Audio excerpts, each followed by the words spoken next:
تیری جالیوں کے نیچے تیری رحمتوں کے سائے،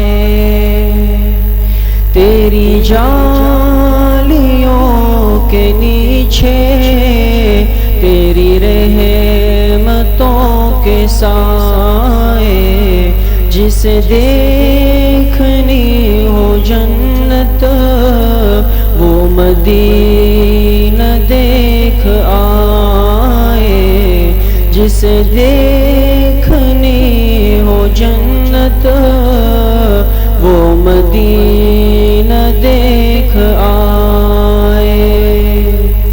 کیسی وہاں کی راتیں، کیسی وہاں کی باتیں، کیسی وہاں کی راتیں، کیسی وہاں کی باتیں، انہیں پوچھو لو نبی کا جو مدینہ دیکھ آئے، انہیں پوچھ لو نبی کا جو مدینہ دیکھ آئے۔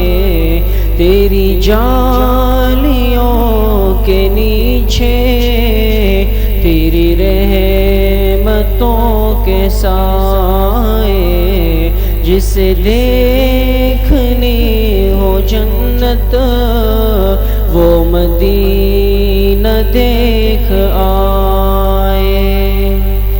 روزے کے سامنے میں یہ دعائیں مانگتا تھا، روزے کے سامنے میں یہ دعائیں مانگتا تھا، میری جان نکل تو جائے یہ سما بدل جائے، میری جان نکل تو جائے یہ سما بدل نہ جائے۔ تیری جالیوں کے نیچے تیری رحمتوں کے سائے، جسے دیکھنی ہو جنت وہ مدینہ دیکھ آئے، جسے دیکھنی ہو جنت وہ مدینہ دیکھ آئے۔ طیبہ کے مسافر تمہیں دیتا ہوں دعائیں، طیبہ کے مسافر تمہیں دیتا ہوں دعائیں، در مصطفیٰ پہ جا کے تو جہاں کو بھول جائے، در مصطفیٰ پہ جا کے تو جہاں کو بھول جائے۔ تیری جالیوں کے نیچے تیری رحمتوں کے سائے، جسے دیکھنی ہو جنت وہ مدینہ دیکھ آئے، جسے دیکھنی ہو جنت وہ مدینہ دیکھ آئے۔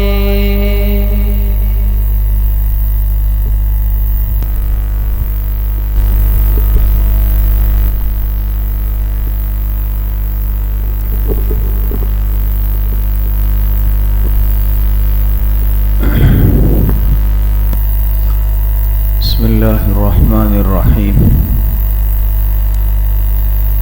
الحمد لله العالمين والعاقبة للمتقين والصلاة والسلام على خير خلقه محمد وآله وأصحابه أجمعين.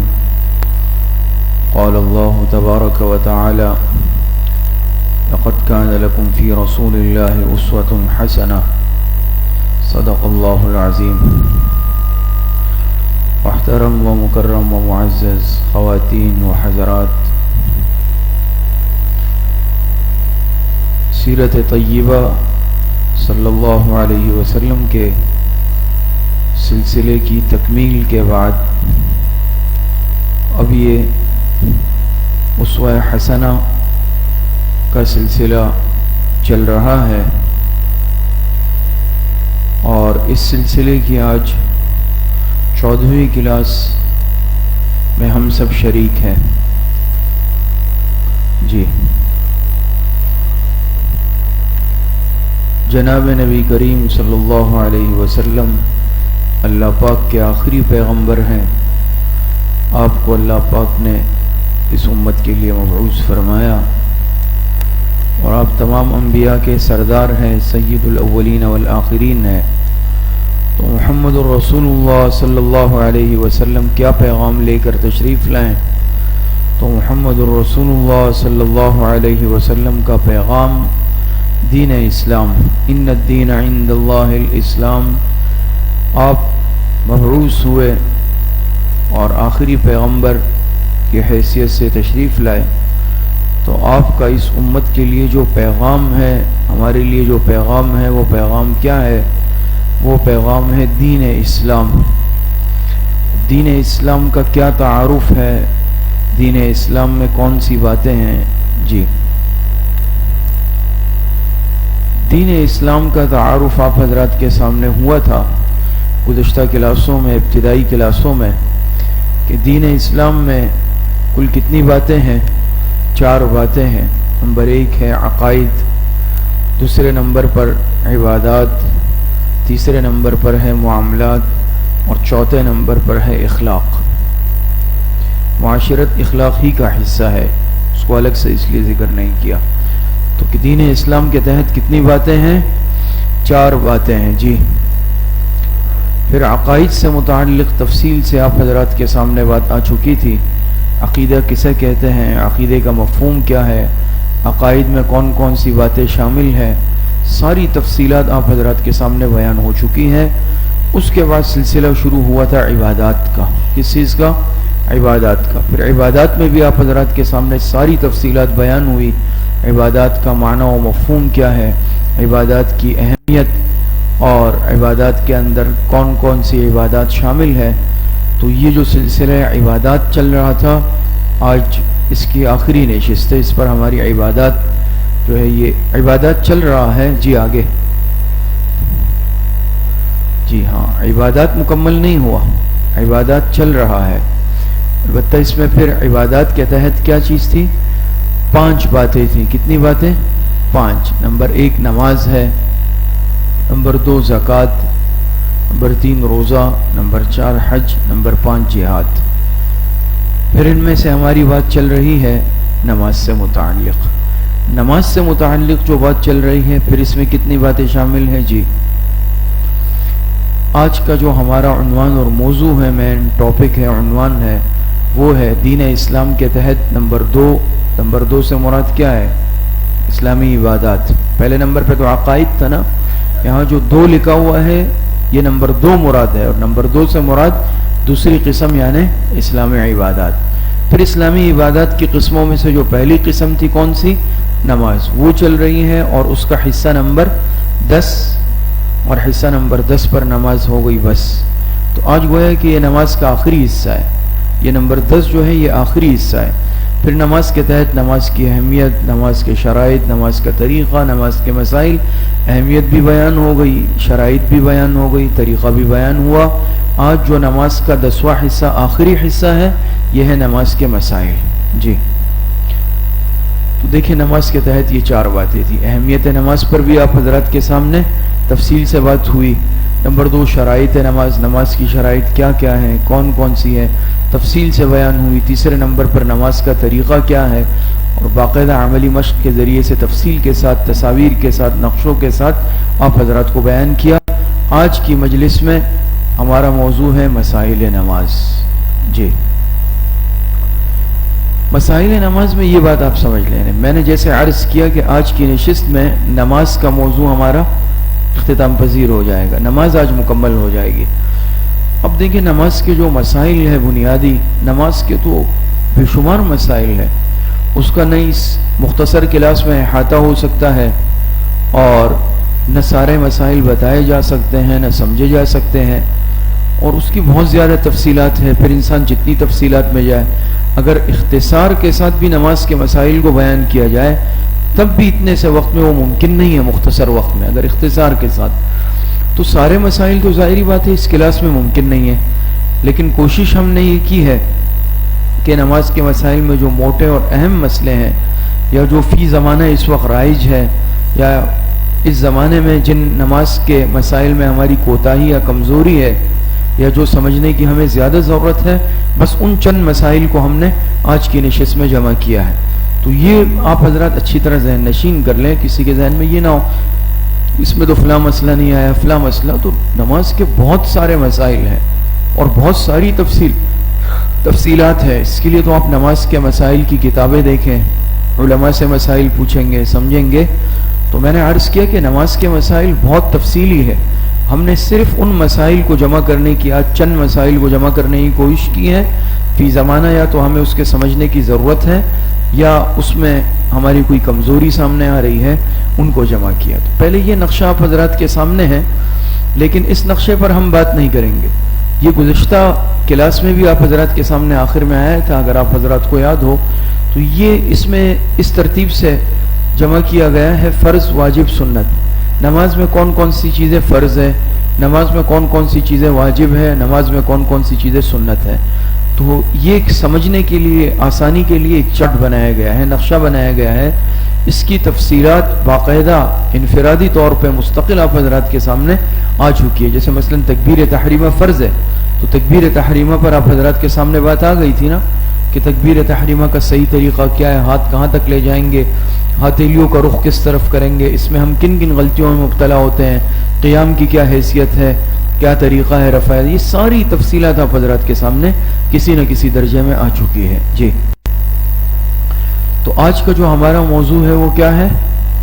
مسائل نماز. اور میں نے عرض کیا کہ اس میں سارے مسائل کا احاطہ ممکن ہی نہیں ہے، لہٰذا چند جو بنیادی مسائل ہیں اس کو ہم نے کوشش کی ہے کہ جمع کر کے آج اس پر کچھ بات کر لیں.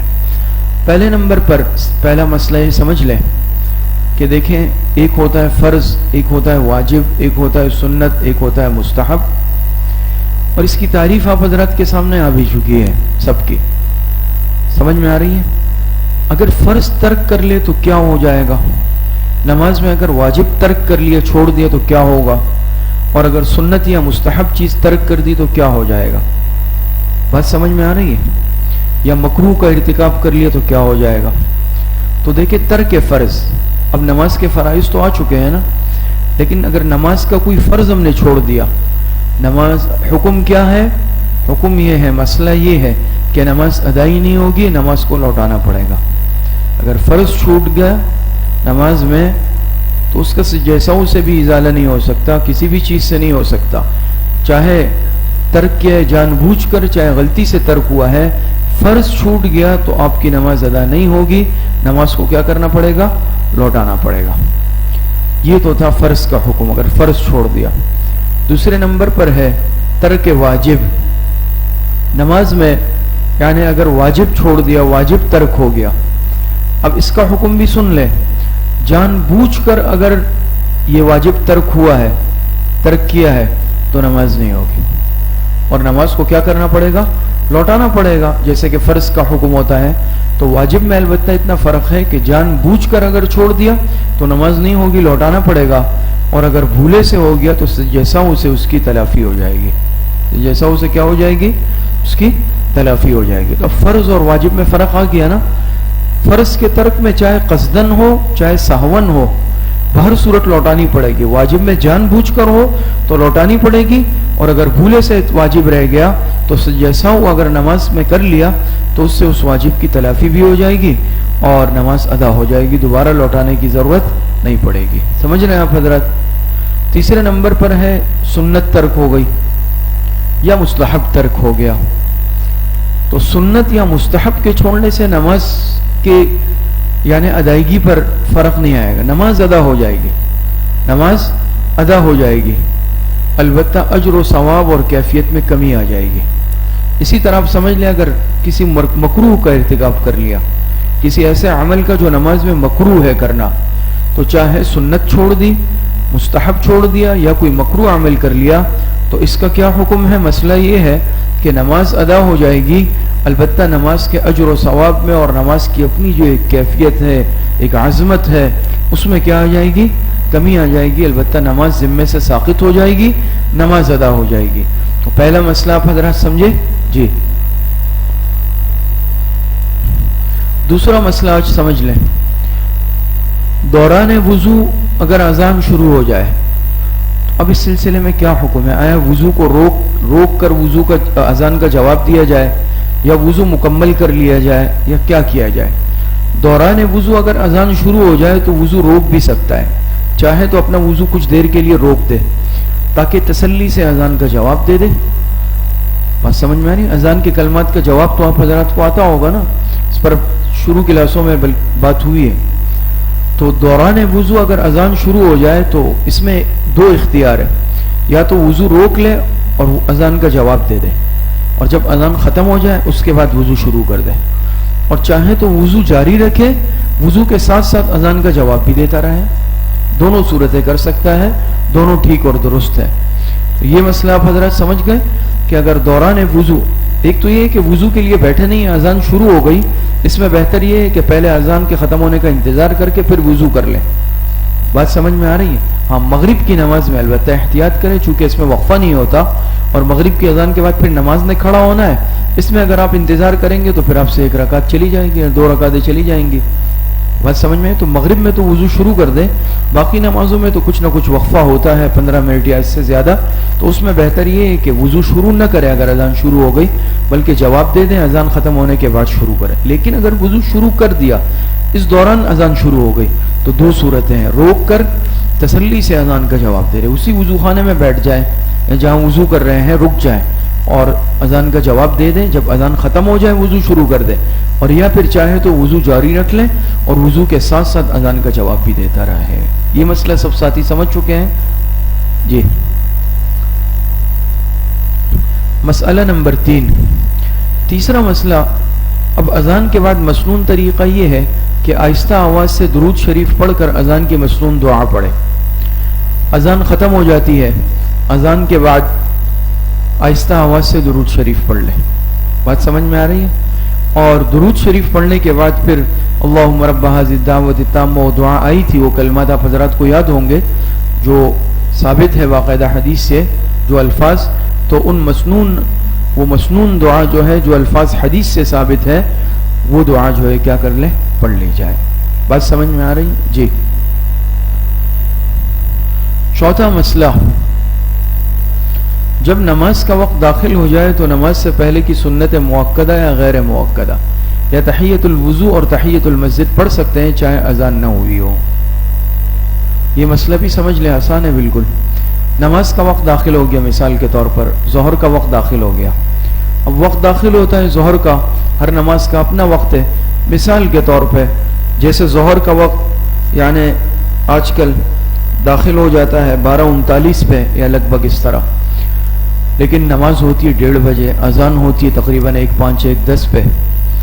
اب نماز کا وقت داخل ہو جائے تو ظہر سے پہلے 4 رکعت وہ سنت ہے پڑھنا, سنت مؤکدہ ہے.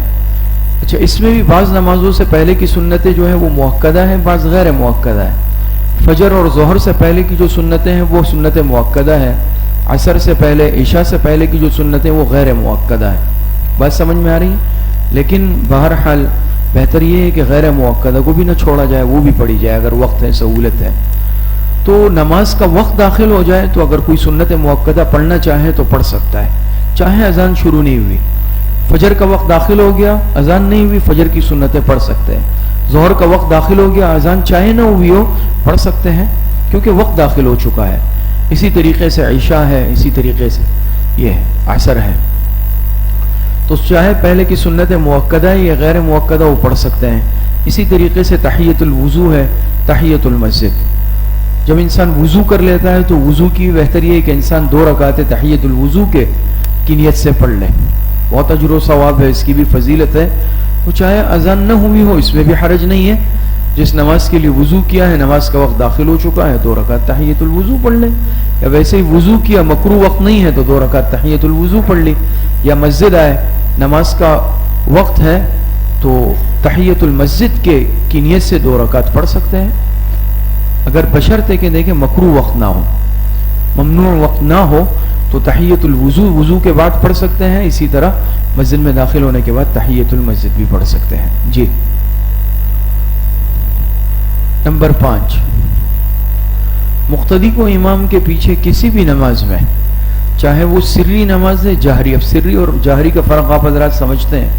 سری جس میں امام آہستہ قرأت کرتے ہیں، اور جہر کہتے ہیں جہری جس میں امام اونچی آواز میں قرأت کرتے ہیں. چاہے سری نماز ہے جیسے کہ ظہر ہے، عصر ہے، چاہے جہری نماز ہے، فجر ہے، مغرب ہے، عشاء ہے، مقتدی کو امام کے پیچھے قرأت نہیں کرنی. مقتدی کو امام کے پیچھے قرأت نہیں کرنی بلکہ خاموش رہنا ہے. اس پر بات بھی ہوئی ہے پہلے. تو مقتدی خاموش رہے گا، امام قرأت کریں گے. امام کی قرأت ہی مقتدی کی قرأت ہے. امام کی قرأت مقتدی کے لیے کافی ہے. البتہ باقی تسبیحات اور وظائف آہستہ آواز سے پڑھنے ہیں، جیسے سبحان ربی العالی، سبحان ربی العظیم ہے، اور ثنا ہے. اور اسی طریقے سے دیکھیں یہ ثنا ہے، رکوع اور سجدے کی تسبیحات ہے، قاعدے کی دعائیں وغیرہ، یہ پڑھے گا مقتدی. یہ مقتدی پڑھے گا یہ دعائیں، لیکن آہستہ آواز سے پڑھے گا. تو یہ مسئلہ بھی آپ حضرات سمجھ گئے نا کہ امام قرأت چاہے جہرن کرے چاہے سرن کرے، مقتدی کو قرأت نہیں کرنی. مقتدی کو خاموش رہ کر امام کی قرأت توجہ کے ساتھ سننی ہے. بات سمجھ میں آ رہی؟ اذا قرئ القرآن فاستمعوا له وانصتوا. تو مقتدی کو خاموشی سے سننا ہے اور باقی تسبیحات پڑھنی ہے، ضرور پڑھنی ہے، البتہ وہ اونچی آواز سے نہیں پڑھنی بلکہ خاموشی کے ساتھ پڑھنی ہے. جی چھٹا مسئلہ، جہری نماز میں جب امام والضالین کہے تو مقتدی آہستہ آمین کہے. فقہ حنفی کے مطابق، ہم احناف ہیں تو ظاہری بات ہے ہم فقہ حنفی پر عمل کریں گے، امام ابو حنیفہ رحمۃ اللہ علیہ کے مسلک پر. تو احناف کے نزدیک والضالین پڑھنی ہے. جب والضالین امام پڑھ لے تو آمین کس طرح پڑھنی ہے؟ آہستہ آواز سے پڑھنی ہے. اب ٹھیک ہے، بعض حضرات کے نزدیک اونچی آواز سے، بعض ائمہ کے نزدیک، ان کا عمل بھی ٹھیک ہے. ہم آہستہ پڑھتے ہیں، ہمارا عمل بھی ٹھیک ہے، کسی کا عمل اس میں غلط نہیں ہے کہ ہم کہیں کہ بھئی آپ کی اونچی آواز سے پڑھ رہے ہیں، وہ اپنے امام کے مقلدین ہیں، ہم آہستہ پڑھ رہے ہیں، ہم اپنے امام کے مقلد ہیں. اس میں کوئی لڑائی جھگڑا نہیں ہے اور نہ اس کی ضرورت ہے. بلکہ ہمارا مسلک چونکہ فقہ حنفی کے مطابق ہے تو ہم کیا کریں گے؟ آہستہ آواز میں آمین کہیں گے. بات سمجھ میں آ رہی ہے؟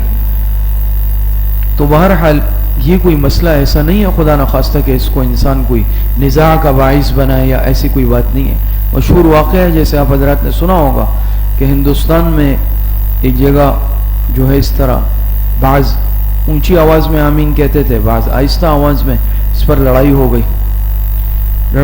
پرانا واقعہ ہے انگریز کے زمانے کا. مقدمہ چلا گیا، باقاعدہ عدالت میں مقدمہ ہو گیا، دونوں فریقین پیش ہو گئے. انگریز جج تھا، انگریز کا زمانہ تھا، حکومت تھی. یہ کیا مسئلہ ہے؟ کہا بھئی مسئلہ یہ ہے کہ آمین بالسر اور آمین بالجہر کا مسئلہ ہے. کہتے ہیں بھئی اونچی آواز سے پڑھیں گے، وہ کہتے ہیں ہم آہستہ پڑھیں گے. اس پر لڑائی ہو گئی ہے. بات سمجھ میں آ رہی ہے نہیں آ رہی؟ بڑا سمجھدار جج تھا. اس نے کہا یہ تو مجھے بھی معلوم ہے کہ یہ مسئلہ ہے کہ ایک ہوتی ہے آمین بالجہر، اونچی آواز سے آمین پڑھنا، اور ایک ہوتی ہے آمین بالسر، خاموشی سے آمین پڑھنا. لیکن ایک تیسری قسم ہے آمین بالشر، اور آپ لوگوں کی جو ہے لگ رہا ہے یہ آمین بالشر ہے، فساد والا آمین ہے. تو یہ اس طرح نہیں کرنا چاہیے. تو لہٰذا ایک آمین بالجار ایک آمین بالسر ہے، لیکن انسان اس کو شر اور لڑائی کا قطعی طور پر وہ نہ بنائے۔ تو یہ مسئلہ سمجھ میں آ گیا۔ 7ویں نمبر پر جب نمازی نماز پڑھے اور قرأت کرے، منفرد کی بات چل رہی ہے، کس کی؟ منفرد جانتے ہیں جو اکیلے نماز پڑھ رہا ہے، جماعت کے ساتھ نہیں پڑھ رہا، وہ منفرد کہلاتا ہے۔ تو جب نمازی نماز پڑھے اور قرأت کرے، یعنی منفرد اکیلا آدمی، تو قرأت میں ضروری ہے کہ ہونٹوں اور زبان کو حرکت دے، اس طرح حرکت دے کہ حروف کی ادائیگی ہو باقاعدہ۔ صرف دل ہی دل میں پڑھنے سے قرأت نہیں ہوگی، نماز ادا نہیں ہوگی۔ باقاعدہ مسئلہ لکھا ہے علماء نے، فقہاء نے۔ تو اگر انفرادی طور پر بھی ہم نماز پڑھ رہے ہیں، قرأت ظاہری بات ہے ہم دل میں کریں گے، آہستہ کریں گے، لیکن اتنا ہو کہ ہمارے ہونٹ کو حرکت ہو رہی ہو، زبان حرکت میں ہو، یعنی الفاظ ادا ہو رہے ہوں۔ بالکل منہ بند رکھا ہوا ہے، ہونٹ ساکت ہے، زبان بالکل ٹہری ہوئی ہے جگہ پر، اور دل میں تصور کر رہے ہیں کہ میں یہ جگہ پڑھ رہا ہوں، تلاوت کر رہا ہوں، ادا نہیں ہوگی۔ کم از کم یعنی اگر آہستہ بھی پڑھ رہے ہیں تو اس طرح ہو کہ ہونٹوں اور زبان کو کم از کم حرکت دینی ضروری ہے۔ اگر حرکت بھی نہیں دے رہے، نہ ہونٹوں کو نہ زبان کو، دل ہی دل میں ایک تصور کر رہے ہیں کہ میں تلاوت کر رہا ہوں، ادا نہیں ہوگی، نماز نہیں ہوگی۔ یہ مسئلہ سمجھ گئے سب؟ تو کم از کم کس قدر ہو کہ ہونٹ اور زبان کو کسی درجے میں حرکت ہونی چاہیے۔ جی 8واں مسئلہ، قرأت کو تسلی سے ختم کر کے رکوع میں جانا ہے۔ یہ غلط ہے کہ قرأت کے آخری الفاظ رکوع میں پورے کرے، ایسا نہ کرے۔ بات سمجھ میں آ رہی ہے؟ یعنی جیسے نماز پڑھ رہے ہیں، مثال کے طور پہ اپنی نماز پڑھ رہے ہیں، تو اتنی جلدی اور اسپیڈ سے پڑھ رہے ہیں، اسپیڈ اتنی تیز ہے کہ قرأت کر رہے ہیں اور قرأت ختم کرتے کرتے رکوع میں گئے اور کچھ حصہ رکوع میں پڑھ لیا۔ جیسے گاڑی کی اسپیڈ میں گاڑی کی بریک لگاتے ہیں تو گاڑی کچھ آگے جا کے رکتی ہے، تھوڑی سی اپنے مقام سے کچھ آگے گھسٹتی ہوئی چلی جاتی ہے۔ تو نماز اتنی اسپیڈ سے نہیں پڑھنی کہ پھر جو ہے کنٹرول کرنا مشکل ہے، اور اتنی تیزی سے پڑھ رہے ہیں کہ آخری ابھی یعنی پڑھ رہے ہیں مثال کے طور پہ قل هو اللہ احد اللہ الصمد لم یلد ولم یولد اور رکوع ولم یکن له کفوا احد، وہ پورا کر رہے ہیں ہم رکوع میں۔ ایسا نہ ہو، اتنی جلد بازی نہ ہو، اتنی جلدی میں نہ ہو، قرأت ختم کر لیں تسلی سے، پھر اللہ اکبر کہہ کر رکوع میں جائیں۔ تو سپیڈ اتنی نہ ہو، چاہے وہ غیر اختیاری طور پہ۔ یاد رکھیں اگر جس طرح عادت بنائیں گے پھر عادت بن جائے گی، تیزی کی عادت بنا لی سپیڈ کی، پھر اسی طرح ہوگا کہ ہم جا کے اسٹاپ کریں گے رکوع میں، ہماری تلاوت کے آخری الفاظ رکوع میں ادا ہوں گے، جو کہ غلط ہے، ٹھیک نہیں ہے۔ تو اس طرح بالکل نہ کرے۔ یہ بات سمجھ میں آ گئی ہے؟ مسئلہ نمبر 9، رکوع میں کمر کو جھکانا اور سجدے میں پیشانی اور ناک کو زمین پر رکھنا فرض ہے، ٹکانا فرض ہے۔ رکوع میں کمر کو ایسے سیدھا رکھیں گے۔ آپ حضرات کے سامنے عملی طور پر طالب علم نے باقاعدہ رکوع کی مشق کر کے دکھائی کہ رکوع کس طرح کرنا ہے، کمر کو سیدھا جھکانا ہے، اس طرح بھی نہیں کرنا کہ کمر جھکی ہوئی نہیں ہے۔ تو کمر کو جھکانا اور سجدے میں پیشانی بھی زمین، ناک زمین سے اٹھی ہوئی نہ ہو، اس پر بات ہوئی تھی، ناک بھی زمین پر ٹکانا کیا ہے؟ فرض ہے۔ البتہ معذور آدمی یا معذور چاہے خاتون ہو مرد ہو، اپنی طاقت کے بقدر جھکے گا، چونکہ عذر شریعت میں معتبر ہے، معذورین کو شریعت نے اجازت دی ہے، گنجائش دی ہے۔ تو معذور آدمی اگر اب زیادہ نہیں جھک سکتا، جس قدر اس میں طاقت نہ جھکے، یا سجدے میں معذور آدمی جس طرح سر رکھ سکتا ہے اس اعتبار سے رکھے۔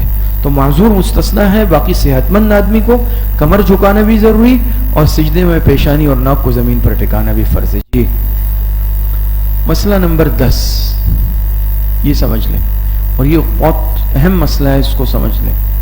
اگر فرض سے پہلے کی سنت مؤکدہ شروع کی اور فرض کھڑی ہو جائے تو اس صورت میں اگر سنتیں ختم کرنے کے قریب ہو تو سنتوں کو پورا کر کے فرض میں شامل ہو جائے، اور اگر سنتیں شروع کی ہو تو اس صورت میں 2 رکعت پر سلام پھیر کر فرض میں شامل ہو جائے۔ جیسے ظہر کی 4 سنتیں مؤکدہ شروع کی اور 3 پڑھی، 3 ہوئی کہ نماز شروع ہو جائے تو اب پوری کر لے، پوری 4 پوری کر کے پھر جماعت میں شریک ہو، اور اگر 2 سے کم 1 پڑھی تھی تو 2 پر سلام پھیر دیں، اور یہ 2 رکعت اس کے نفل بن جائیں گی، سنتیں بعد میں پڑھ لیں۔ یہ مسئلہ سمجھے؟ اب مثال کے طور پہ فجر ہے، فجر کا مسئلہ اب الگ سمجھ لیں، ظہر ہے یا کوئی اور نماز ہے، اس سے پہلے کی سنت مؤکدہ فجر اور ظہر سے پہلے کی ہے، سنت مؤکدہ شروع کی یا غیر مؤکدہ شروع کی اور فرض کی جماعت کھڑی ہو جائے۔ مثال لے لیں، جیسے مثال ظہر، عصر عشاء بھی ہو سکتی ہے. ظہر کی مثال لے لیں, وہ سنت مؤکدہ ہوتی ہے. تو ظہر سے پہلے کی 4 رکعت شروع کی اور وہاں امام صاحب نے اللہ اکبر کہہ دیا. اب اس صورت میں کیا کریں گے؟ 3 رکعتیں پڑھ چکے ہیں, 4تھی رکعت سنت کی چل رہی ہے, تو پھر اس کو پورا کر دیں. پھر کیا کر لیں؟ اپنی 4 رکعتوں کو پورا کر کے پھر جماعت میں شریک ہو جائیں, سنتوں کو پورا کر کے فرض میں شامل ہو جائیں. اور اگر سنتیں شروع کی تھی, اب پہلی ہی رکعت تھی یا دوسری رکعت چل رہی تھی, 2 نہیں ہوئی تھی, تو اس صورت کے اندر اگر امام صاحب نے جماعت شروع کرا دی تو اس صورت میں پھر 4 پوری نہ کریں بلکہ 2 پر سلام پھیر دیں.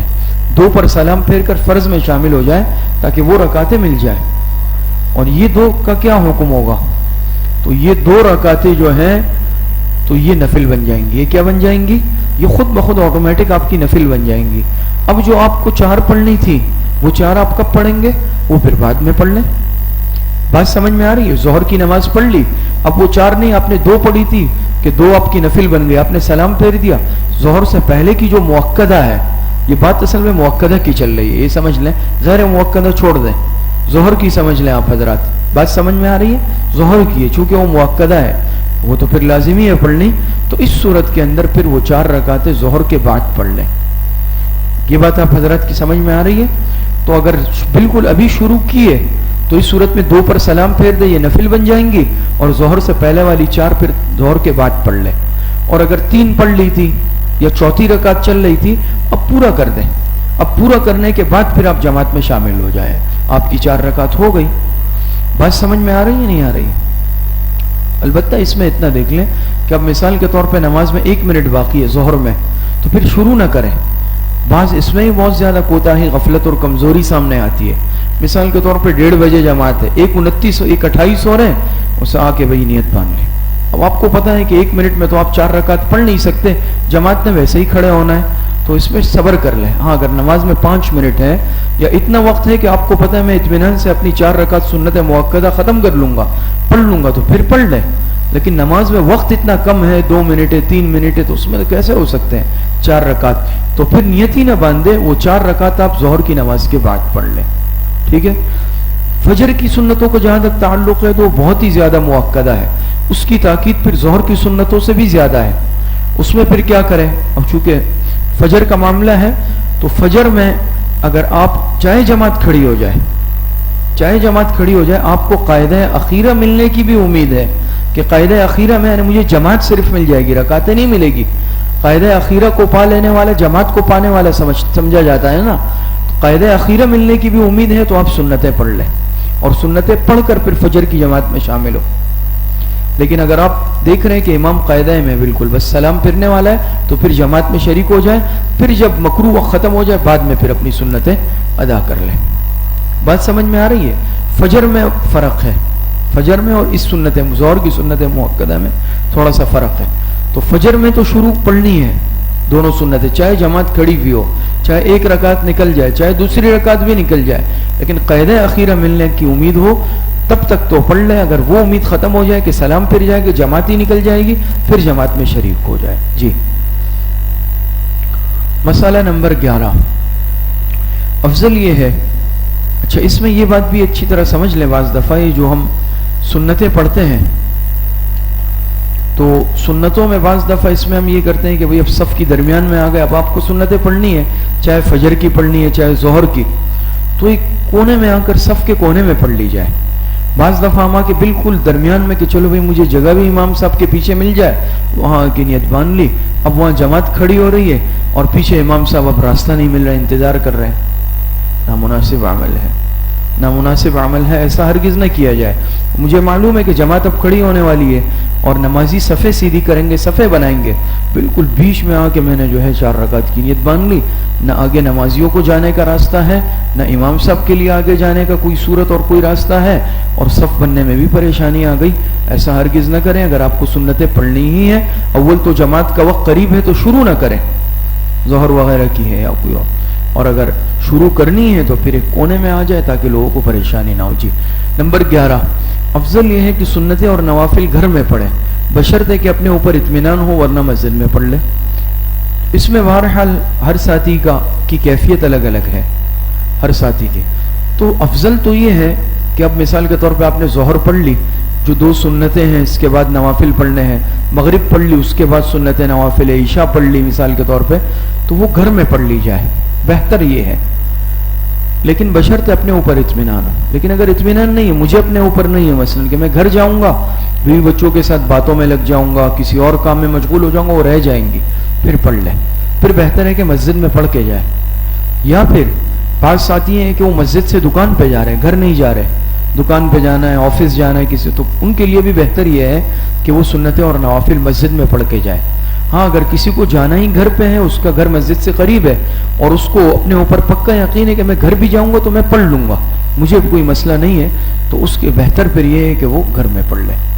نمبر 12، مسئلہ نمبر 12، جس فرض نماز کے بعد سنت مؤکدہ ہے، جیسے ظہر ہے، مغرب ہے، عشاء ہے، ان کے بعد تو سنت مؤکدہ بھی ہے نا 2 رکعت، تو ان میں عشاء کے فرض سے مراد فرض کے بعد جب دعا ہو جائے، فرض نہیں کہ اب فرض ہو گئی، دعا امام صاحب مانگ رہے ہیں، کھڑے ہو کے سنتوں کی نیت مان لی، یہ مراد نہیں ہے۔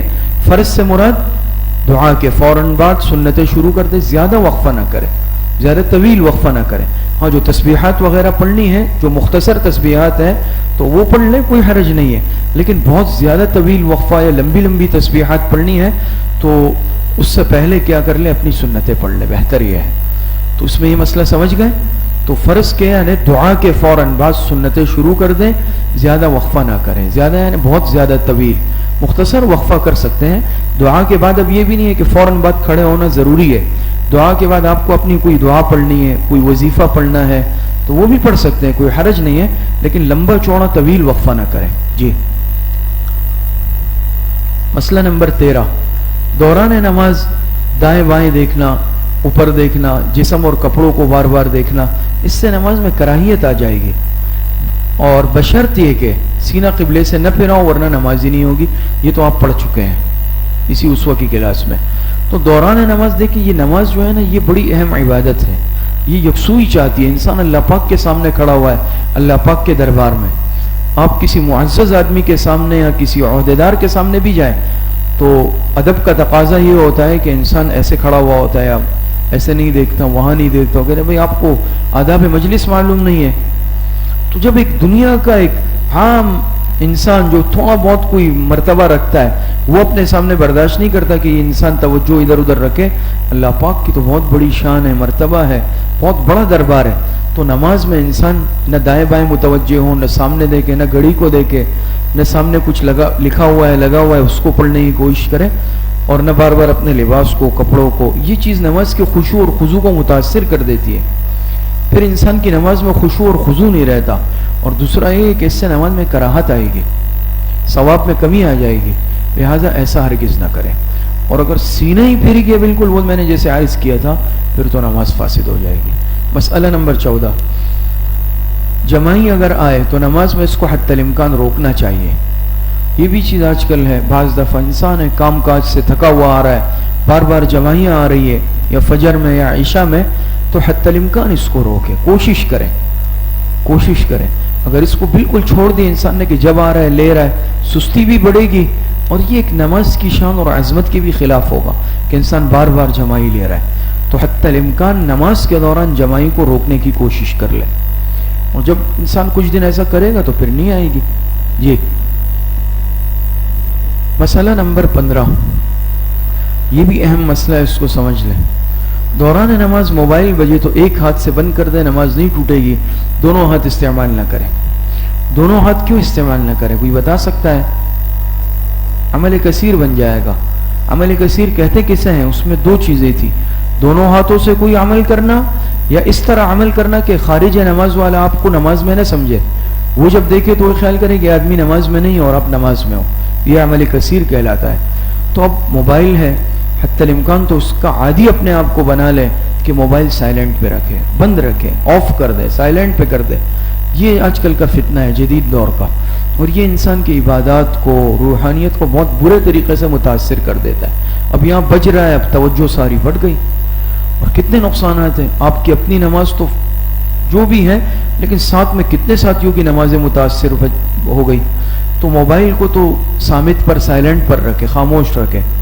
بات سمجھ، اس میں آپشن ہوتے ہیں اب اگر بج گیا، بھول گئے، انسان ہے بھول گئے موبائل بج رہا ہے، تو اس صورت میں کیا کریں؟ بعض دفعہ ہم بالکل اس طرح کھڑے رہتے ہیں بس اپنی نماز. وہی آپ تو پڑھ رہے ہیں، جو باقی کھڑے ہوئے ان کا کیا قصور ہے؟ اب امام صاحب تلاوت کر رہے ہیں، وہ متاثر ہو رہی ہے، ان کو پریشانی، آپ کے دائیں بائیں والے اور اس طرح ہم اس طرح مزے سے کھڑے ہوئے، پرواہ ہی نہیں ہے. یہ غلط ہے، یہ ہم گناہگار ہو رہے ہیں. تو ایسا نہیں کریں. بالکل بجنے لگے ٹھیک ہے، آپ ایک ہاتھ آہستہ سے لے جا کے وہ بٹن دبا دیں. دب جاتا ہے، کوئی بھی بٹن دبا دیں، موبائل نے خاموش ہونا ہے، آپ چاہے کوئی بھی دبا دیں. تو اس طرح نہیں کریں کہ انسان بالکل کھڑا ہوا ہے، اب بے پرواہ لاپرواہ ہو کے، اب اگر اتنی اونچی آواز سے بج رہا ہے کہ مسجد کا ماحول متاثر ہو رہا ہے، امام صاحب کی قرات متاثر ہو رہی ہے، تو پھر خاموش نہیں کھڑے رہے. پھر اس صورت کے اندر کیا کر لیں؟ کم از کم اگر پہلی ہی رکعت ہے تو نماز توڑ دیں، نماز توڑ کر سلام پھیر کر تسلی سے بند کر دیں. آپ کی تو رکعت نہیں گئی ہے. لیکن اگر 2 رکعتیں 1-2 ہو گئی ہیں، آپ کہہ رہے ہیں میری رکعتیں چلی جائیں گی، تو پھر ایسا کر لے کہ ایک ہاتھ لے جا کے آہستہ سے باہر سے ہی، جیب کے اندر نہ لے جائے یا نکالے نہیں جیب سے، ورنہ عمل کثیر ہے. باہر سے ہی کوئی بٹن دبا دے، بس اس پہ دباؤ ڈال دے ہلکا سا، تو یہ عمل کثیر نہیں ہوگا اور ایک ہاتھ سے موبائل بھی بند ہو جائے گا. دونوں ہاتھ استعمال نہ کریں، ٹھیک ہے نا؟ تو سب سے پہلے تو کوشش یہ کرے کہ موبائل کی بیل کھلی ہی نہ رکھے، اور خاص طور پر ایسی گھنٹی نہ لگائے جو موسیقی وغیرہ ڈھول باجے کی آواز ہو. کتنے نامناسب عمل ہوتا ہے. اللہ پاک کے گھر میں کھڑے ہو کے گانے بج رہے ہیں، کسی نے گانا لگایا، کسی نے ڈھول باجے لگائے. ویسے بھی موسیقی حرام ہے، موسیقی تو ویسے بھی حرام ہے. حدیث میں ہے الغناء یمت النفاق کما یمت الماء الزرع.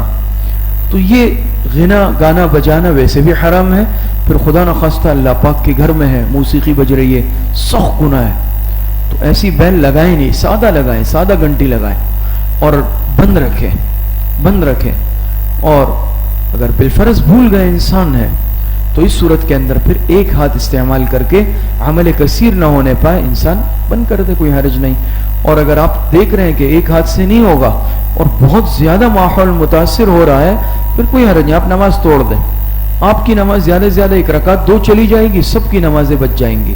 اب اپنی 1 رکعت بچانے کے لیے ہم پورے لوگوں کی نماز کو خراب کر رہے ہیں اور بے پرواہ ڈٹائی کے ساتھ کھڑے ہوئے ہیں. یہ عمل بالکل مناسب نہیں ہے، ایسا نہ کریں. پھر کوئی منع کرے تو پھر ہم جو ہے لڑائی جھگڑے پر اتر آئے، یہ ایک مسلمان کی شان نہیں ہے.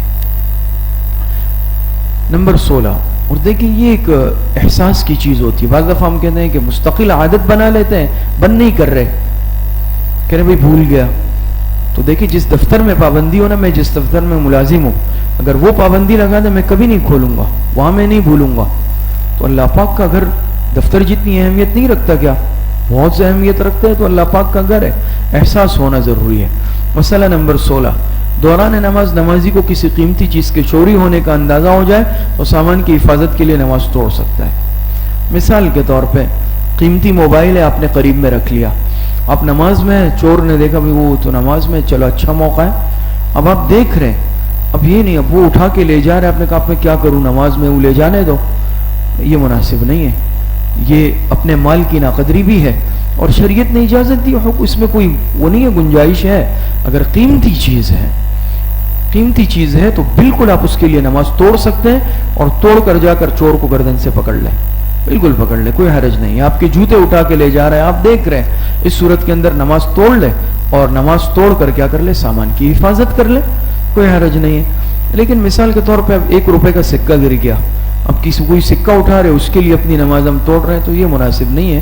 1 روپیہ ہے یا 5 روپے کا سکہ گر گیا، اس کے لیے بہرحال اپنی فرض نماز نہ توڑی جائے. لیکن اگر قیمتی چیز ہے، 1000 روپے کا نوٹ گر گیا یا کوئی بڑی کرنسی گر گئی، قیمتی موبائل ہے، قیمتی جوتے ہیں، جو بھی ہے الاخری ہے، اس کے لیے بالکل نماز توڑی جا سکتی ہے اور توڑنی چاہیے. جی مسئلہ نمبر 17. سستی اور لاپرواہی کی وجہ سے ننگے سر نماز پڑھنا مکروہ ہے اور اس کو عادت بھی نہیں بنانی چاہیے. نماز کے دوران سر ڈھکا ہوا ہو، اب چاہے وہ ٹوپی کے ذریعے ہو، عمامے کے ذریعے ہو، کوئی رومال وغیرہ رکھا ہو، لیکن ننگے سر نماز نہ پڑھے. ننگے سر بلا عذر نماز پڑھنا یہ کیا ہے؟ مکروہ ہے. اور عادت بنا لینا یہ تو بالکل اچھی بات نہیں ہے کہ انسان اس کی اہمیت کا احساس ہی نہ کرے، تو یہ اچھی بات نہیں ہے. جی نمبر 18. دوران نماز آستین نہ چڑھائے، اس سے کراہت آئے گی.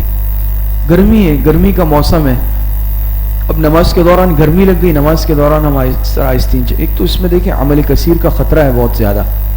عمل کثیر اگر ہو گیا پھر تو نماز چلی گئی، لیکن تھوڑا تھوڑا چڑھایا ویسے ہی ہلکا سا تب بھی کراہت آئے گی. نماز کے دوران آستین نہ چڑھائی جائے. جی یہ 18 مسئلے ہو گئے. جی مسئلہ نمبر 19 وہ اسی سے متعلق ہے لیکن بہت اہم مسئلہ ہے، اس کو سمجھ لو، بہت اہم ہے. اگر وضو کرتے وقت آستین چڑھائی تھی اور جلدی میں چڑھی رہ گئی تو نماز میں ایک ہاتھ سے اور تھوڑی تھوڑی کر کے اتارے، ورنہ عمل کثیر ہو سکتا ہے. وضو کر رہے تھے، وہاں اقامت ہو گئی، جلدی جلدی آئے اور آ کے امام صاحب نے اللہ اکبر کہہ دیا تاکہ مجھے جو ہے تکبیر تحریمہ مل جائے، تو اس صورت میں آ کے جلدی سے نیت باندھ لی اور آستینیں چڑھی ہوئی رہ گئی. اب اس کا کیا کریں؟ آستینیں چڑھی رہ گئی تو ایک صورت تو یہ ہے کہ اگر آپ ایک ہاتھ سے نہیں کر سکتے، سختی کے ساتھ اوپر ہے، جیسے سختی کے ساتھ بعض دفعہ اتنی اوپر کر لیتے ہیں کہ وہ نیچے نہیں ہوتی ایک ہاتھ سے، تو چھوڑ دیں، پھر بلا وجہ تکلف نہ کریں، اس میں عمل کثیر ہو سکتا ہے. لیکن اگر وہ ڈھیلی ہے، ایسے ڈھیلی ہے، بہت زیادہ اوپر وہ نہیں ہے، تو آہستہ ہلکا سا ایسے کر لیا، پھر تھوڑی دیر بعد ہلکا سا ایسے کر لیا، پھر تو ہلکا سا ایسے کر لیا بس. اب اگر آپ مستقل ایسے کر رہے ہیں، بعض ساتھی ایسا کرتے ہیں مستقل ایسا کر رہے ہیں، یہ عمل کثیر بن سکتا ہے. یہ تو عام آدمی دیکھا وہ سوچے گا یہ نماز میں نہیں، وہ عمل کثیر ہو جائے گا. تو اتنا اس کے لیے اہتمام کرنا کہ آپ عمل کثیر کے مرتکب ہو جائے. آستین اتارنے کے لیے اب آستین چڑھی رہ گئی، خیر ہے، نماز ہو جائے گی، لیکن اس کے اتارنے کے لیے عمل کثیر کریں گے تو آپ کی نماز چلی جائے گی. پھر نہ کریں. اگر آستین سخت ہے، ٹائٹ ہے بالکل اوپر، پھر چھوڑ دیں. لیکن اگر ڈھیلی ہے اور آپ ایک ہاتھ سے آہستہ آہستہ وقفے سے اتار سکتے ہیں تو پھر اتار دیں. ایک ہاتھ استعمال ہو اور وقفے سے ہو. یہ مسئلہ سمجھ گئے؟ اس کو اچھی طرح سمجھ لیں. مسئلہ نمبر 20 میلے کچیلے اور بدبودار کپڑوں میں نماز مکروہ ہے، باوقار کپڑوں میں پڑھیں.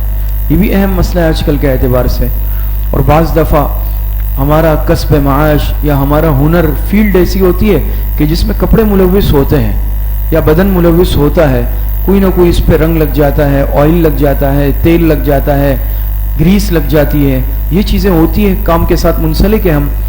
تو اس میں دیکھیں یہ احتیاط کر لیں کہ یہ اللہ پاک کے گھر کی شان کے بھی خلاف ہے، بے ادبی ہے. ہم آ رہے ہیں، ایسے کپڑے ہیں کہ بالکل کالے ہو چکے ہیں، تیل سے، گریس سے، آئل سے، بالکل سیاہ، یا پھر اتنی بو اس میں سے آ رہی ہے کہ وہ برابر والا بیچارہ اس کی ساری نماز جو ہے خراب ہو گئی، مسجد میں نمازی پریشان ہو گئے. ایسا نہ کریں. خود انسان دیکھیں، انسان جب ایک چیز میں ہوتا ہے اس کو محسوس نہیں ہوتا، وہ عادی ہو جاتا ہے، اس کو کبھی بو محسوس نہیں ہوگی. لیکن باقی نمازی یا جو اس سے منسلک نہیں ہے اس کو ضرور ہوگی، وہ متاثر ہوگا، اور آپ کے ساتھ کھڑے ہونے والا اس بیچارے کی نماز متاثر ہو جائے گی، پریشان ہو جائے گا. تو میلے کچیلے لباس میں آنا یہ منع بھی آپ علیہ السلام نے منع کیا. بدبودار کپڑے یا اس طرح بہت پسینے والے، پسینے سے بھر گئے، یا جیسے میں نے عرض کیا کہ کوئی آئل یا تیل یا کوئی بھی رنگ ایسی چیز کہ جس میں بو ہوتی ہے، تو ایسے کپڑے پہن کر آنا، اس میں نماز پڑھنا مکروہ ہے. بہت آسان ہے. ایک صاف جوڑا اپنی دکان میں، دفتر میں، جہاں آپ کام کرتے ہیں وہاں رکھ لیں. نماز کا وقت تو اس کو بدل لیں، اس میں آگے نماز پڑھ کے جب واپس جائیں تو وہ پرانا والا پھر پہن لیں. 2 منٹ کا کام ہے، 2 منٹ کا. شادی کے لیے ہم 1-1 گھنٹہ تیار ہوتے ہیں، 1-1 گھنٹہ. اور کسی تقریب میں ہم وہ کپڑے پہن کے کبھی نہیں جائیں گے کسی دفتر میں جائیں گے، تقریب میں جائیں گے، دعوت میں جائیں گے. اللہ پاک کا گھر کوئی دیکھیں نا کتنی اہمیت والا ہے. اللہ پاک کا گھر ایسا ہے کہ ہم اس میں جو کپڑے پہن کے آ جائیں، پھٹی ہوئی ٹوپی پہن کے آ جائیں، کسی حلیے میں بھی آ جائیں. یہ اللہ پاک کی عظمت، اس کا مطلب ہے ہمارے دل میں نہیں ہے. اللہ پاک کے گھر کی عظمت کی بڑی کمی ہے ہمارے دل میں. تو پہلے تو ذرا اس کا احساس اور اللہ پاک کے گھر اور اللہ پاک کی عظمت دل میں پیدا کریں، اور اس میں یہ ترتیب بنا لیں کہ ایک لباس اس کے لیے لٹکا دیں یا رکھ لیں اپنی دکان میں، اپنے گیرج میں، اپنے آفس میں، جہاں بھی ہو. 2 منٹ بدلنے میں لگیں گے، شروع میں بدلنے میں 2 منٹ، واپس جائیں گے 2 منٹ، 5 منٹ میں ٹوٹل آپ کو یہ 5 منٹ لگیں گے. لیکن آپ کی نماز بھی ٹھیک ہو جائے گی، کسی کو تکلیف بھی نہیں ہوگی. تو درخواست یہ ہے کہ اس پر عمل کیا جائے. جی مسئلہ نمبر 21 ٹرین، گاڑی یا جہاز نکلنے کا اندیشہ ہو، نماز توڑ سکتا ہے. یہ صورت بھی بہت پیش آتی ہے. اب مثال کے طور پہ ہم اسٹیشن پہ گاڑی جا رہی ہے، اب بعض دفعہ ایسا ہوتا ہے کہ انفرادی پڑھ رہے ہیں، بعض دفعہ جماعت میں جا رہے ہیں، تبلیغی سفر ہے، کوئی اور سفر ہے، تو جماعت کھڑی ہو گئی. اب چاہے انفرادی میں اسٹیشن پہ پلیٹ فارم پہ پڑھ رہا ہوں، چاہے جماعت کے ساتھ پڑھ رہا ہوں، وہاں ٹرین نے جو ہے ہارن دے دیا اب یہ نہیں اب میں کھڑا ہوں اپنی ٹرین نے ہارن دے دیا میں اس طرح کھڑا ہوں، آپ اپنا نقصان کریں گے، اپنا نقصان کریں گے. اس میں شریعت نے اجازت دی ہے. اور دوسرا یہ کہ اختصار سے انسان زیادہ لمبی نماز نہ پڑھے اور نہ پڑھائے. امام کو بھی نہیں چاہیے کہ اب وہ جو ہے لمبی صورت شروع کر دے اور وہاں ٹرین نے ہارن دے دیا پیچھے لوگ بھاگتے ہوئے جا رہے ہیں. وہ بھائی نماز پڑھنی ہے، فرض ادا کر لیں، مختصر اختصار. ایئرپورٹ پر ہے، اعلان ہو گیا بورڈنگ کا کہ بھائی بورڈنگ کرا لیں، بھائی جہاز جہاں دروازے بند ہونے والے ہیں، اور یہاں آپ لمبی لمبی رکعتیں پڑھ رہے ہیں تو آپ کا نقصان، فلائٹ چلی جائیں گی، اپنے آپ کو پریشانی میں، اپنی فیملی کو، ساتھیوں کو پریشانی میں ڈال دیں گے. بعض دفعہ اس میں انسان اکیلا ہوتا ہے، بعض دفعہ ساتھی ہوتے ہیں، گروپ ہوتا ہے، گھر والے ہوتے ہیں. اب میں اپنی وجہ سے سب کو پریشانی میں ڈال دیتا ہوں. خیال کریں اس میں. تو اتنا یعنی زیادہ یہ مزاج یا صوفیت کا اپنے اوپر غلبہ کر لینا کہ نہیں بھائی مجھے تو پڑھنی ہے، میں سنتیں بھی پڑھ کے جاؤں گا. وہاں گاڑی نے ہارن دے دیا یا بس والا کہہ رہے ہیں بھائی جا رہی ہے، یا ٹرین اور جہاز کا تو معاملہ ہمارے کنٹرول اختیار میں بھی نہیں ہوتا. اب وہ کہہ رہے ہیں بھائی آپ کے ساتھی کہہ رہے ہیں آ جاؤ یعنی بھائی میں 2 رکعت پڑھ کے آؤں گا. آپ گناہگار ہو رہے ہیں ساتھیوں کو تکلیف میں ڈال کے. ایسا نہیں کرے، یہ مزاج نہیں بنائے. بعض دفعہ ہم بالکل اپنے اوپر کہ چلو میں یہ تو نماز پڑھ رہا ہوں، عبادت کر رہا ہوں. عبادت کریں لیکن اس میں ایک نظم کے ساتھ، ترتیب کے ساتھ. آپ اپنی عبادت کے لیے کسی کو تکلیف میں نہیں ڈالیں. یا پورے وہ اعلان ایئرپورٹ پہ کر رہے ہیں، بار بار نام لے رہے ہیں، میں آرام سے آؤں گا. ایسا نہیں کریں. نمبر 22، جاندار کی تصویر کے سامنے موجودگی میں نماز کیا ہے؟ مکروہ ہے. اس پر آپ حضرات کے سامنے بات ہو بھی چکی ہے. جی اگلا مسئلہ دیکھیں، وہ بھی سمجھ میں آ جائے گا. مسئلہ نمبر 23 دیکھیں، جاندار کی تصویر کے سامنے نماز پڑھنا مکروہ ہے. چاہے فریم کی صورت میں دیوار پہ لگی ہوئی ہے، کہیں سٹینڈ پہ رکھی ہوئی ہے، یا کوئی بھی صورت ہے، یا سامنے کوئی کھلونا رکھا ہوا ہے، بچوں کا بیگ ہے کوئی، اور آج کل ہر چیز پہ تصویر ہے. تو اس میں جو ہے خیال کریں. اچھا اب یہ شناختی کارڈ ایسی چیز ہے جو انسان رکھتا ہے اپنے ساتھ، یا بعض دفعہ تصویر رکھنے کی ضرورت پڑ جاتی ہے تو اس کو جیب میں چھپا کے رکھ لے. یا نوٹ ہے، نوٹ پہ بھی تصویر ہوتی ہے. تو چاہے شناختی کارڈ ہے، چاہے کرنسی وغیرہ ہے، چاہے ویسے ہی انسان اپنی تصویر رکھی ہوئی ہے ضرورت کی ہے، تو وہ چھپا کر جیب کے اندر، بٹوے کے اندر رکھ لے، یا جیب میں اچھی طرح رکھ لے، اور اچھی طرح اس طرح محفوظ رکھیں. بعض دفعہ یہاں رکھ لی، سجدے میں یا رکوع میں جب گئے تو وہ پھسل کے سامنے آ گئی اور سامنے اس طرح پڑی ہوئی ہے. تو اب اگر بڑی تصویر ہے، جیسے بعض دفعہ بعض نوٹوں پر واضح بالکل صاف تصویر ہوتی ہے، NIC پر، پاسپورٹ یا اس طرح کی چیزیں ہیں، تو اس پر چونکہ بڑی صاف تصویر ہوتی ہے تو یہ پھر کراہت آ جائے گی. آپ کے سجدے کے سامنے پڑی ہوئی ہے، سجدے کی جگہ پہ سامنے، تو ایسے نہ رکھیں کہ وہ جیب سے پھسل کے آئے، بلکہ محفوظ یا نیچے والی جیب میں اچھی طرح رکھ لیں. البتہ اگر سکہ گر گیا، اب سکے پر بھی نقش ہوتا ہے لیکن وہ تصویر کے حکم میں نہیں ہے، وہ نقوش ہے اور واضح بھی نہیں ہے، تو اس میں کوئی کراہت نہیں ہے. اس کا مسئلہ سکے کا مسئلہ نہیں ہے. یہ سمجھ گئے؟ تو اچھی طرح چھپا کر رکھیں. NIC ہے، تصویر ہے، کرنسی ہے، نوٹ ہے، جو بھی ہے تو اس کو جیب میں اچھی طرح مضبوطی کے ساتھ یا بٹوے میں رکھ لیں تاکہ پھسل کر باہر نہ گریں اور سامنے نہ رکھیں. مسئلہ نمبر 24، صف کے درمیان خلا کو نہ چھوڑا جائے اور ایسی صورت میں نماز مکروہ ہوگی. میں نے پہلے بھی عرض کیا گزشتہ درس میں، آج پھر عرض کرتا ہوں، اس میں بھی بہت کمزوری، بہت زیادہ کمزوری ہے. یہ صف عادی ہے، ہم نے آ کے بھائی پیچھے صف، کیا بھائی رکعت جا رہی ہے، اب آگے صف پوری نہیں ہے، اپنی رکعت بچانے کے لیے میں تنہا آ کے پیچھے کھڑا ہو گیا اکیلے کہ چلو بعد میں جب اور لوگ آئیں گے تو صف بنی جائے گی. بعض دفعہ آ جاتے ہیں، بعض دفعہ نہیں بھی آتے. بات سمجھ میں آ رہی ہے؟ تو خلا نہیں چھوڑے بھائی، آپ اتصال، چاہے آپ سے اب رکعت جا رہی ہے لیکن صفوں کا اتصال ہونا چاہیے. بعض دفعہ تو ہم دیکھتے ہیں بھائی پنکھا یہاں نہیں ہے، پنکھا ذرا فاصلے پر ہے، یہاں چھوڑ کے بھائی یہاں آ جاؤ، پنکھے کے نیچے آنا چاہیے. یہ دیوار والا پنکھا ذرا پیچھے ہے نا، یہاں صف ہے، یہ خالی ہے، میں آگے پیچھے کھڑا ہوں تاکہ اس پنکھے کی ہوا حاصل کروں. پنکھے کی ہوا حاصل کرنے کے لیے میں صف چھوڑ رہا ہوں، میں صف کو توڑ رہا ہوں. یہ نامناسب عمل ہے. اب یہ صحیح نہیں ہے بالکل. اب یہ صف ادھوری ہے، پیچھے صف بن رہی، اس سے پیچھے ایک اور بن گئی. صفیں ادھوری نہیں بنائے، آگے صفیں پہلے پر کریں، جب وہ مکمل ہو جائے پھر اس کے بعد صف بنائے. بہت زیادہ انحطاط آج کل اس میں آ چکا ہے، بالکل پرواہ نہیں ہے، بالکل بے پرواہ ہو کہ جہاں دل چاہتا ہے ہم کھڑے ہو جاتے ہیں. یہ مناسب عمل نہیں ہے. جی مسئلہ نمبر 25، سب اہم مسئلے ہیں. نمازی کے آگے سے بغیر سترے کے گزرنا گناہ ہے، سخت گناہ ہے. بلکہ آج کل اس میں بھی انحطاط آ چکا ہے. دیکھیں حرم کا مسئلہ الگ ہے، ہم وہاں دیکھ لیتے ہیں، یہاں فری ہینڈ ہو جاتے ہیں آ کے کہ چلو ایک ہی بات ہے، کوئی مسئلہ نہیں ہے. اب نمازی بعض دفعہ اتنی جلدی میں مسجد میں ہم سے وقت نہیں گزرتا. باہر اگر پاسپورٹ کی لائن میں ہے, شناختی کارڈ کی لائن میں ہے, کسی اور لائن میں تو ہم نہیں کہیں گے, مناسب نہیں ہے. شناختی کارڈ کی چلے لائن میں ہے, کسی اور گھنٹہ 2 گھنٹے ہم نارمل کھڑے رہتے ہیں بالکل. لیکن اب سلام امام صاحب نے پھیر دیا, کھڑا ہوا اور یہاں کے کھڑا ہو گیا. یہاں مجھے نکلنا ہے, مسجد سے جانا ہے بس. ایسا کہ جیسے ایک انسان پرندے کو پنجرے میں بند کر دیا جائے اور وہ باہر نکلنے کے انتظار میں.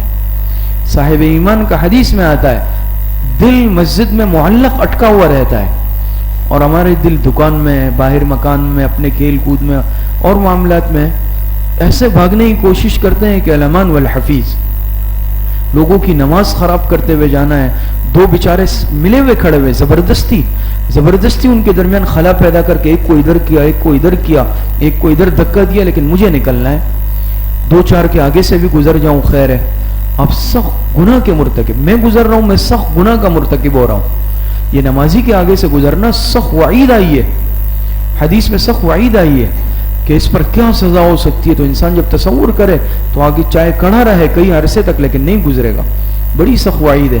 اور آج ہم نے اس کو ایسا بالکل کچھ سمجھا ہی نہیں ہے. نمازی نماز میں دھڑلے سے آگے گزر رہے ہیں. چھوٹے بچے کیا, آپ سمجھدار, بالکل سمجھدار, دیندار, وہ بھی گزر جاتے ہیں. بھئی سترے اسی لیے رکھے ہوئے ہیں. ٹھیک ہے, بعض دفعہ دروازے محدود ہے, مسجد محدود ہے, آپ کو کچھ انتظار کرنا پڑے گا, انتظار کر لیں, لیکن اس کے لیے کسی کی نماز خراب نہ کریں اور اپنے آپ کو گناہگار نہ کریں. خراب کرنے سے مطلب یہ ہے کہ آگے سے نماز گزرنے سے نماز نہیں ٹوٹے گی نمازی کی, اس کی نماز بالکل ٹھیک ہو رہی ہے, لیکن آپ کسی کے درمیان سے گزریں گے, دھکا دیں گے, اس کو ادھر کریں گے, اس کو ادھر کریں گے, تو نماز خراب ہو جائے گی نا. بات سمجھ میں آ رہی ہے؟ اور آپ گزرے تو آپ سخت گناہگار ہو گئے. تو اس میں بہت احتیاط کریں, اپنے آپ کو گناہگار نہ کریں. حدیث میں بڑی سخت وعیدیں ہیں, آپ دیکھ لیجئے گا. پھر مسئلہ نمبر 26. لیکن اس میں نمازی کے بھی کچھ ذمہ داری بنتی ہے کہ اس کو بھی گزرگاہ میں کھڑے ہونا یا بغیر سترے کے یہ عمل کرنا نامناسب ہے, اور اس صورت میں پھر نمازی گناہگار ہوگا. کس طرح؟ تو کہ نمازی تو اپنی صف میں ہے, مثلا آپ آگے سے گزر رہے ہیں تو نمازی کا قصور نہیں ہے, لیکن مثال کے طور پہ آپ کوئی آیا, اس کو سنتیں پڑھنی ہے, ابھی جماعت نہیں کھڑی ہوئی, وہ آ کے صحن کے بیچ میں کھڑا ہو گیا یا آخری صف میں یہاں کھڑا ہو گیا. اب مجھے بتائیں لوگ کہاں سے گزریں گے؟ بہت اس میں بھی انتہائی غیر ذمہ داری کا مظاہرہ بعض لوگ کرتے ہیں, اچھے خاصے سمجھدار. اب جگہ ہے بھئی, آپ کسی پلر کے پیچھے کھڑے ہو جائیں, آپ کونوں میں کھڑے ہو جائیں. سمجھداری کا تقاضا یہ ہے. اب نہیں, پوری تو مسجد ہے, پوری مسجد ہے, لیکن لوگوں نے گزرنا تو ہے نا, کہاں سے جائیں گے؟ اب جگہ خالی ہے, ایک تو ہے کہ جگہ نہیں ہے, لیکن مجھے صحن کی آخری صف میں کھڑا ہونا ہے. کوئی پوچھے گا تو میں کہوں گا کیوں یہ مسجد نہیں ہے کیا؟ آج کل تو ہمارا ذہن الٹا جا رہا ہے نا, فاسد اس میں جا رہا ہے, تاکہ کوئی لڑائی بنا لوں, کوئی ایسی بات کوئی مجھ سے پوچھ لے اور میں لڑنے مرنے پہ تیار ہو جاؤں. بھائی یہ کیا دین ہے ہمارا کہ مسجد کو جو ہے شر فساد کی جگہ بنا لیں؟ ایسا نہیں. مناسب جگہ دیکھ لیں, پلر کے پیچھے آ کے سکون سے اپنی نماز پڑھ لیں, نہ کسی اور کو پریشان کریں, نہ خود گناہگار ہوں. لیکن بعض دفعہ اس میں ہم غفلت کا, میں اپنے آپ کو پہلے مخاطب کرتا ہوں, غفلت کا مظاہرہ کر لیتے ہیں کہ جگہ ہے لیکن میں دروازے کے آگے کھڑا ہو گیا. اب یہ دروازہ ہے, یہاں آ کے میں سنتیں پڑھوں گا, لوگوں کو پریشانی ہوگی یا نہیں ہوگی؟ یہ مسجد کا ہال ہے, خالی ہے, میں یہاں آ کے سنت پڑھوں, مثلا سیکنڈ لاسٹ صف میں, آخر میں, بیچ میں, پریشانی ہوگی یا نہیں ہوگی؟ یا صحن کے آخر میں کھڑا ہو رہا ہوں, پریشانی ہوگی یا نہیں؟ ایسا نہ کیا جائے, اس میں پھر نمازی خود گناہگار ہوگا. جی سترہ رکھ لیں, پھر کوئی حرج نہیں ہے. مسئلہ نمبر 27. فرائض کے بعد بلا عذر دعا نہ چھوڑے, اور اس کو عادت بنانے سے دعا کی اہمیت اور اہتمام ختم ہو جاتا ہے. یہ بہت آج کل رائج مسئلہ ہے, بہت اہم مسئلہ ہے. درخواست ہی ہم کر سکتے ہیں. آج کل اتنی عادت ہماری بھاگنے کی بن گئی ہے مسجد سے کہ جو دعا کا ہمیں تھوڑا سا موقع ملتا ہے, تھوڑا سا 5 وقت میں, ہم وہ بھی چھوڑ دیتے ہیں. آج کل انحطاط کا, کمزوری کا, اعمال میں کمزوری کا زمانہ ہے. تو ویسے تو شاید مشکل ہی سے ہمیں دعا کا وقت ملے, لیکن نماز کے بعد یہ جو امام صاحب مختصر دعا کرتے ہیں, کم از کم اس میں تو شرکت کر لینا. ہم دیکھتے ہیں عصر کی نماز میں جب دیکھیں نا دعا ہوتی ہے, یا فجر میں دعا, چونکہ اس میں ظاہری بات ہے اس کے بعد نوافل نہیں ہے تو کچھ لمبی دعا ہوتی ہے تھوڑی سی, تو دیکھنے میں آ رہا ہوتا ہے کہ آدھی سے زیادہ جو ہے مسجد خالی ہو جاتی ہے. دعا میں کتنا ٹائم لگتا ہے؟ گھنٹہ, آدھا گھنٹہ. امام صاحب کتنی دعا کراتے ہیں؟ 3 منٹ, بہت زیادہ کر لے 4 منٹ. وہ 4 منٹ ہم مسجد میں گزار نہیں سکتے. وہ 4 منٹ ہم اللہ پاک کے سامنے ہاتھ اٹھانا ہم سے برداشت نہیں ہے. بے چینی ہو گئی، بس اب بھاگنا ہے. تو کس طرح دیکھیں تیزی کے ساتھ جا رہے ہوتے ہیں. تو بھئی یہ دعا ہے، اس دعا کو کم از کم مانگ لے اللہ پاک. یہ قبول، فرض کے بعد بھی دعا قبول ہوتی ہے. فرض نماز کے بعد مانگی جانے والی دعا قبول ہوتی ہے. کیا پتہ اللہ پاک ہماری کوئی دعا قبول کر لے اور ہم اتنے غفلت میں ہیں کہ بس دکان پہنچنا ہے، آفس جانا ہے، گھر جانا ہے، یا کچھ بھی نہیں ہے، باہر کھڑے ہو کے بات چیت کرنی ہے، گلی میں گپ شپ لگانا ہے، فارغ ہے. دکان بھی 2 منٹ لیٹ ہو جائے کوئی فرق نہیں پڑتا. چاہے جائے کہ میں بالکل فارغ ہوں لیکن مجھے بس نکل کے جانا ہے. لوگوں کے کندھوں کو پھلانگنا ہے، کسی کو پیر مارنا ہے، کسی کو گھٹنا مارنا ہے، کسی کو ایسے دھکا دینا ہے، کسی کو ایسے دینا ہے، لیکن مسجد کے حدود سے مجھے نکلنا ہے. آج کا مسلمان یہ سوچ رکھ رہا ہے، بھاگنا ہے مسجد سے. تو بھئی یہ بلا عذر دعا. ایک تو یہ کسی وقت ایمرجنسی ہے، گھر میں کوئی بیمار ہے، شدید ایمرجنسی ہے، آپ کو تقاضا لگا ہوا ہے پیشاب کا، وہ کوئی مسئلہ نہیں ہے. کسی دن کوئی آپ کو جلدی کام ہے، کوئی مسئلہ نہیں. لیکن اس کو عادت بنا لیا بغیر عذر کے، اب بھاگم دوڑ کا یہ عادت بنا لینا یہ مناسب نہیں ہے. اور اس سے دعا کی اہمیت دل سے ختم ہو جاتی ہے، اہمیت بھی ختم ہو جاتی ہے، جو کہ اچھی بات نہیں ہے. جی تو یہ آپ حضرات کے سامنے کچھ بنیادی چند مسائل، 27 مسائل غالباً چند مسائل بیان ہوئے ہیں. بے شمار مسائل ہیں نماز کے اس طرح دیکھا جائے تو. اسلامی عبادات کی کتنی شاخیں تھیں؟ 5 شاخیں تھیں. 5 میں سے نماز تفصیل کے ساتھ آپ حضرات کے سامنے ہو گئی، اور نماز کی اہمیت، نماز کا طریقہ، نماز کی شرائط، نماز کے مسائل سب ہو گئے. نماز کا موضوع آج کی مجلس میں کیا ہو گیا؟ ختم ہو گیا. اس کے بعد کیا ہے؟ زکوٰۃ ہے نا. لیکن یہ سمجھ لیں کہ زکوٰۃ اور روزہ یہ انشاءاللہ شعبان کے مہینے میں اس کی کلاسیں ہوں گی. کب؟ شعبان کے مہینے میں، رمضان سے 1 مہینہ قبل زکوٰۃ پر بھی کلاسیں ہو جائیں گی اور روزے پر بھی کلاسیں اس وقت ہوں گی. اور حج سے متعلق تو ابھی تازہ آج صبح بھی ہوئی ہیں، اور گزشتہ مہینے 3 نشستیں حج کے موضوع پر ہو چکی ہیں. ابھی انشاءاللہ ہم آگے پھر ترتیب سے چلیں گے. اللہ پاک صحیح عمل کی توفیق عطا فرمائے. الحمدللہ رب العالمین والعاقبۃ للمتقین والصلاة والسلام علی خیر خلقہ محمد وآلہ واصحابہ اجمعین. ربنا آتنا فی الدنیا حسنۃ وفی الآخرۃ حسنۃ وقنا عذاب النار. اے اللہ ہمارے صغیرہ کبیرہ ظاہرا باطنا ہر طرح کے گناہوں کو معاف فرما دے. جتنے بیمار ہیں گھروں میں، اسپتالوں میں، اللہ سب کو صحت کاملہ عاجلہ عطا فرما دے. جتنے اموات المؤمنین دنیا سے جا چکے اللہ سب کی مغفرت فرما دے. ہماری دعاؤں کو اپنے فضل و کرم سے، فضل و رحمت سے اپنی بارگاہ میں قبول فرما دے. وصلی اللہ وسلم علی نبینا محمد وآلہ واصحابہ اجمعین برحمتک یا ارحم الراحمین. آخر میں ایک اعلان سن لیں کہ اگلی جو 2 کلاسیں ہوں گی، اگلی 2 عید سے قبل، وہ قربانی سے متعلق ہوگی. آنے والی اتوار، اس کے بعد والی اتوار، 2 اتوار عید سے قبل باقی ہے. تو وہ 2 کلاسیں انشاءاللہ کس موضوع پر ہوں گی؟ وہ قربانی سے متعلق ہوں گی.